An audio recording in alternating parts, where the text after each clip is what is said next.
बिस्मिल्लाहिर्रहमानिर्रहीम। अस्सलामुअलैकुम। Welcome back to my channel. सब स्टूडेंट्स को दिल से खुशामदीद आपके अपने चैनल स्टडी टॉपर में। स्टूडेंट्स, आज जो है वो हम फर्स्ट यूनिट की last exercise self check exercise 1.5 का पार्ट 1 कर रहे हैं। और अगर आपने इसका पार्ट 1 नहीं देखना और पार्ट 2 देखना है तो इंशाल्लाह जो नेक्स्ट वीडियो है वो उसी की होगी, तो आप वो देख सकते हैं और वो हमारे चैनल पर आ चुकी है। तो अभी ये देख सकते हैं द ओवरऑल बैलेंस इक्वेशन यहाँ पर लिखा हुआ है क्वेश्चन। तो मैंने कंप्लीट क्वेश्चन नहीं लिखा, लेकिन मैंने सिर्फ और सिर्फ हेडिंग दिया क्वेश्चन की। आप बाकी अपनी बुक से देखें और इक्वेशन मैंने राइट कर दिया ताकि इक्वेशन जो है हम यहाँ से देख कर सकें। तो अभी मैं जो क्वेश्चन है वो पढ़ लेती हूँ। आप बुक से देख लेना सारा क्वेश्चन, तो मैं यहाँ पे जो है वो आंसर आपको इक्वेशन बता रही हूँ। बाकी क्वेश्चन जो है बुक पे लिखा हुआ है, लेकिन उन्होंने पहली चीज़ हमसे क्या पूछी है कि आपने जो है वो थियोरेटिकल यील्ड बतानी है। ये एक इथेनॉल इक्वेशन है आपके पास पूरी, जो कि बनाती है 10.0 ग्राम ऑफ शुगर। इथेनॉल की जो ये अवेलेबल इक्वेशन है ये हमारे पास बनाती है 10 ग्राम शुगर का। तो ये कैसे बनाती है ये आपको इक्वेशन दे दी गई है।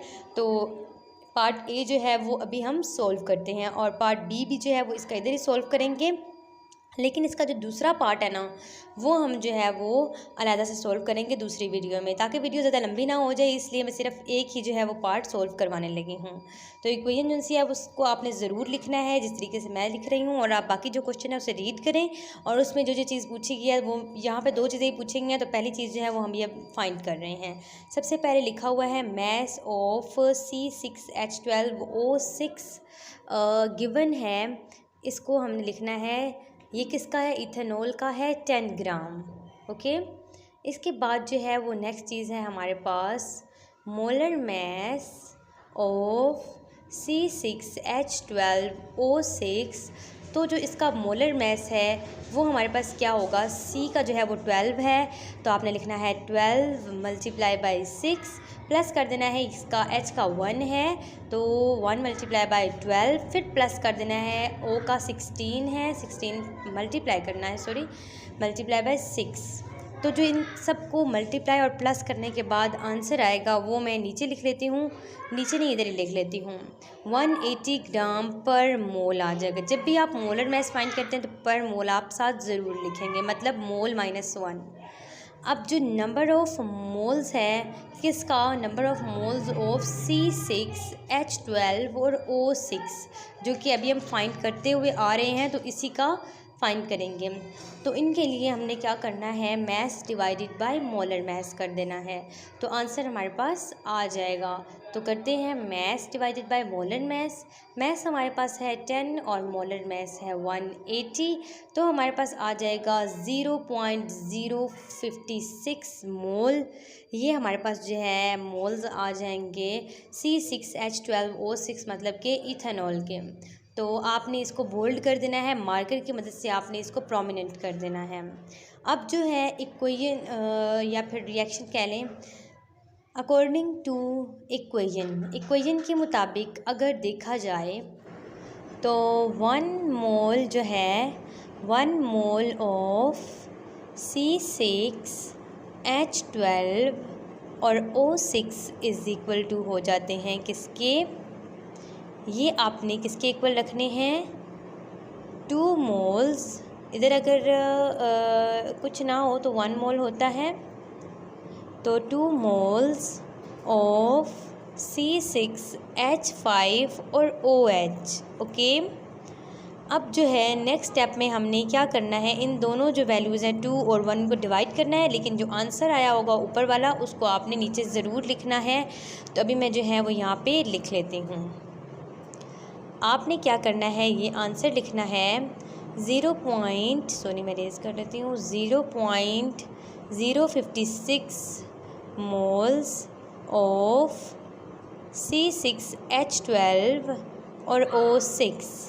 अब आपने इज इक्वल टू डाल के ये ऊपर वाला 2 लिखना है और इसको मल्टीप्लाई कर देना है आपने 0.05 और 6। अब ये 1 है ना, तो 1 को डिवाइड नहीं करना, क्योंकि अगर 1 को डिवाइड किया जाए तो फिर भी 2 ही रहता है, इसलिए जो है उधर से हमने 1 को नीचे डिवाइड नहीं किया। तो आंसर हमारे पास जो है वो आ गया है 0.112 मोल्स ऑफ C2H5 और OH।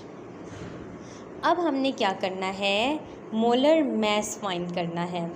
तो मोलर मास ऑफ C6H5 और OH, इसका अब हमने मोलर मास फाइंड करना है। मोलर मास फाइंड करने के लिए हमें इनके नंबर्स पता होने चाहिए, एटॉमिक नंबर्स जो हैं वो हमें पता होना चाहिए। इसका 12 मल्टीप्लाई बाई 2 प्लस 1 जो है वो मल्टीप्लाई बाई 5 और प्लस 16 और प्लस 1 हाइड्रोजन का है। 46 ग्राम पर मोल जो है वो हमारे पास आ जाएगा। इसका आंसर पर मोल है -1 है। अब जो है वो हमने नेक्स्ट स्टेप करना है, ये थोड़ा सा मैं क्लियर कर देती हूँ ताकि आपको अच्छे से समझ आ सके। स्टूडेंट्स आप भी साथ साथ नोट कर लिया करें ताकि जो है वो बाद में डिफ़िकल्टी ना हो आपको करने में।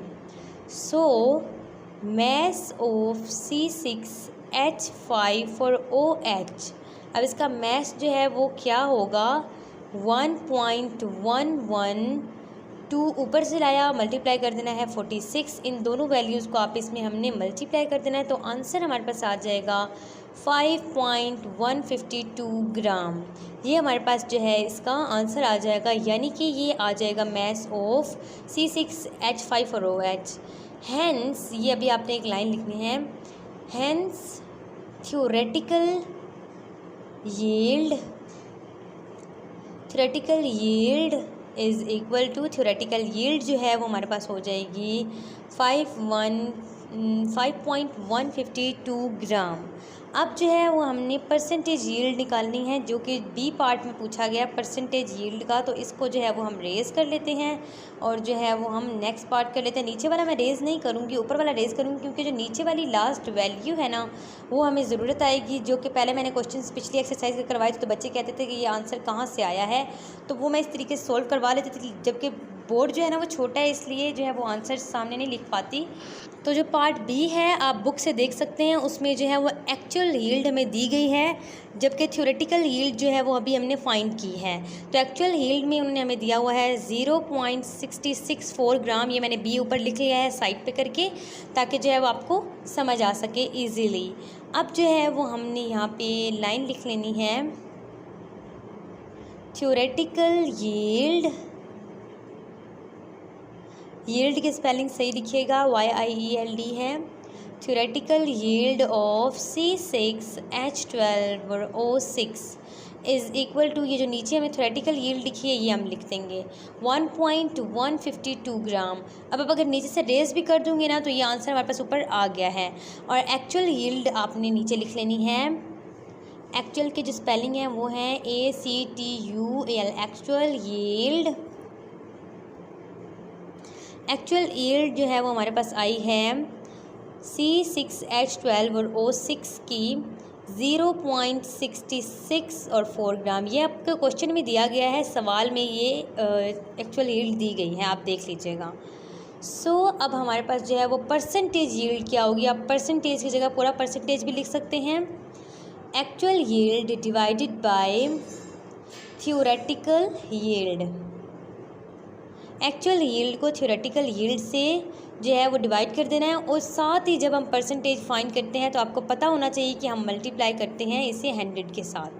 ये बात आपको पता होनी चाहिए, जब भी हम कोई भी चीज़ फाइंड करते हैं परसेंटेज में तो मल्टीप्लाई कर देते हैं 100 के साथ। मैं नीचे से थोड़ा सा रेज़ कर रही हूँ ताकि आपको क्लियरली नज़र आ सके। बाकी वो जो क्वेश्चन है वो भी आपने नोट कर लेना है, जो आंसर अभी मैंने आपको करवा लिया है।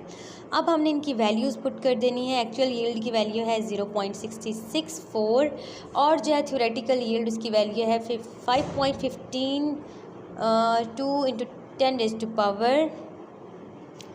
तो आंसर हमारे पास आ जाएगा 12.89%। तो अब आपने नीचे ये एक्चुअल यील्ड लिख देना है 12.89। ओके, तो मैं यहाँ पे एक लाइन लिख देती हूँ, परसेंटेज यील्ड, एक्चुअल यील्ड नहीं सॉरी परसेंटेज यील्ड, क्योंकि एक्चुअल यील्ड तो उन्होंने दे दी थी 12.89%। तो इसे आपने बोल्ड कर देना है। ऊपर वाले को बेशक आप बोल्ड ना करें, जो आंसर होगा एग्जैक्ट आपने उसे ज़रूर बोल्ड करना है ताकि चेक करने वाले को आसानी से आंसर मिल जाए और वो टिक कर दें। तो स्टूडेंट्स आई होप आपको आज की ये एक्सरसाइज समझ आ गई होगी। अभी ये पार्ट ए था, पार्ट 1 मतलब के, तो पार्ट बी जो सा है वो मैं आपको कल करवाऊंगी, यानी कि पार्ट 2।